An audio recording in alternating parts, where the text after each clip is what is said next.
시장 분위기를 다른 말로 하면 결국 세력의 심리라고도 표현할 수 있죠. 세력, 즉 스마트 머니는 지금 어떤 생각을 하고 있을까요?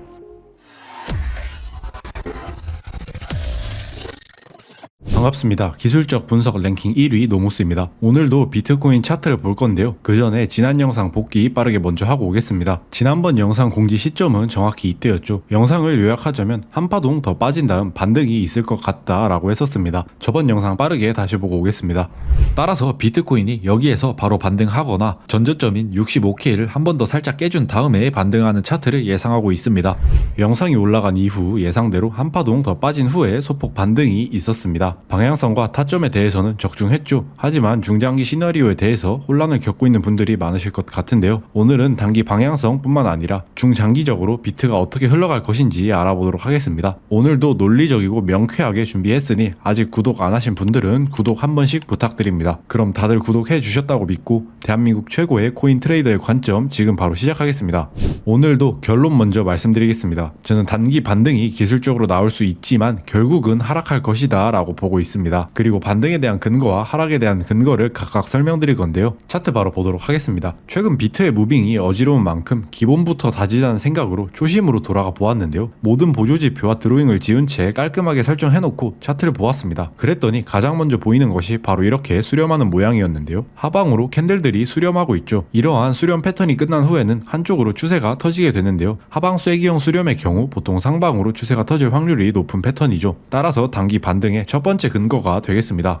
두 번째 근거는 다이버전스인데요. 저번 영상에서도 말씀드렸던 내용이죠. 가격은 하락했는데 RSI는 상승했습니다. 저번에는 여기에서 다이버전스가 한 번 걸리게 되었었는데 시간이 지나면서 한파동 더 빠지게 되었고 더블 다이버전스가 걸리게 되었습니다. 4시간봉에서 더블 다이버전스가 걸리는 경우는 흔하지 않은데요. 따라서 반등이 나올 가능성이 높은 자리라고 판단하고 있습니다. 이렇게 기술적인 분석만 보았을 때는 비트코인이 앞으로 더 상승할 것만 같은데요. 이러한 근거들에도 불구하고 제가 결국 중장기적으로 하락 관점을 가지게 된 근거는 시장 분위기입니다. 시장 분위기를 다른 말로 하면 결국 세력의 심리라고도 표현할 수 있죠. 세력, 즉 스마트 머니는 지금 어떤 생각을 하고 있을까요? 저는 지금 세력들이 의도적으로 가격을 낮추고 있다고 판단하고 있습니다. 우리는 여기에서 여러가지 호재에 힘입어 고점을 뚫을 것만 같은 상승이 나올 줄 알았습니다. 하지만 고점을 두 번이나 터치했음에도 불구하고 결국 큰 상승이 나와주지 못하는 이유는 스마트 머니가 아직 비트가 무겁다고 판단했기 때문인데요. 따라서 비트의 가격을 가볍게 만들기 위해서 즉 개미 털기를 당분간 더 진행할 것이라는 게 제 생각입니다. 그리고 이러한 점은 최근 업비트 상패로도 알 수 있죠. 비트코인에 비해서 알트코인들의 가격이 말도 안 되게 빠지고 있습니다. 태초로 돌아간 알트코인들도 많은데요. 제가 생각했을 때 그 이유는 스마트 머니들은 결국 비트코인의 가격을 낮추고 싶은데 비트코인은 이미 시총이 너무 크죠. 특히 ETF 승인 이후로 이미 비트코인은 더 이상 옛날처럼 마음대로 휘두르기가 어렵게 되었습니다. 그렇기 때문에 오히려 알트들을 흔들고 있는 것이라고 판단되는데요. 상대적으로 시총이 낮고 만만한 알트코인들을 통해서 패닉세를 유도하는 것입니다. 그리고 이러한 개미 털기는 당분간 더 지속될 것 같다는 게 제 생각인데요. 여기에서 시작된 개미 털기가 달랑 이 정도로 마무리될 것 같지는 않습니다. 하지만 비트코인은 시총이 매우 크죠. 따라서 비트코인이 이렇게 빠지기보다는 당분간 횡보 조정의 형태로 상방보다는 하방으로 중장기 추세가 흘러갈 가능성이 높다라고 보고 있습니다.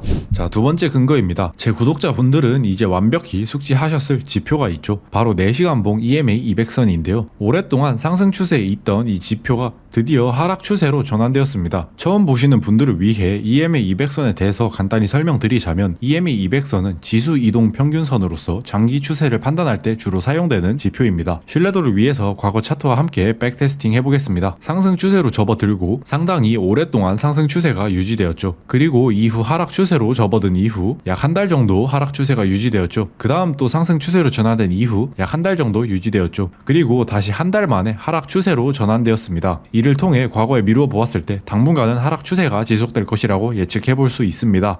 마지막으로 파동 관점으로 한번 보겠습니다. 장기 관점으로 보았을 때 현재 이 조정의 형태가 메이저 4파동 조정임에는 의심의 여지가 없습니다. 하지만 중요한 점은 이 조정이 어디에서 끝나느냐인데요. 기존에는 여기에서 조정이 끝나고 이렇게 새로운 상승이 시작되나 했었습니다. 하지만 이번 하락을 통해서 그리고 여러가지 근거를 통해 메이저 4파 조정이 끝나지 않았고 조금 더 이어질 것이라는 시나리오가 유력해 보이는데요. 생각해 생각해볼 수 있는 시나리오는 크게 두 가지가 있습니다. 첫 번째로는 이렇게 단순히 ABC 조정으로 흘러가는 형태입니다. 그렇게 된다면 현재 C파동이 진행 중이기 때문에 약간의 더 하락이 있은 후에 다시 상승하게 되겠죠. 두 번째 시나리오는 이렇게 수렴 형태로 파동이 진행될 수도 있다는 관점인데요. 그리고 수렴이 끝난 후에 다시 메이저 5파동 상승이 나올 것이라는 시나리오입니다. 수렴 형태로 흘러가게 된다면 매매가 조금 더 복잡해질 수도 있는데요. 특히 수렴이 끝난 이후에는 상방 혹은 하방으로 추세가 어디로 터질지 확신할 수 없습니다. 저는 첫 번째 시나리오보다 두 번째 시나리오가 더 확률적으로 높다고 생각하고 있는데요. 그 이유는 수렴의 형태가 나왔을 경우 매매가 더 어려워지고 이러한 과정에서 더 효과적으로 개미 털기가 이루어질 수 있기 때문입니다.